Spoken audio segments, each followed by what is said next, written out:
it's Maureen. Welcome back to my little English page. Today's expression is all hands on deck. All hands on deck. It used to be used on boats and ships, but nowadays you can use it for pretty much anything.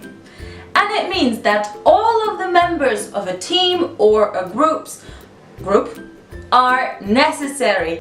For example, the company is about to launch, so right now we need all hands on deck. Alright guys, that's it for today. Don't forget to leave your example in the comment section below. That's it for today guys. Thank you so much for watching, and of course, keep on learning. Bye bye.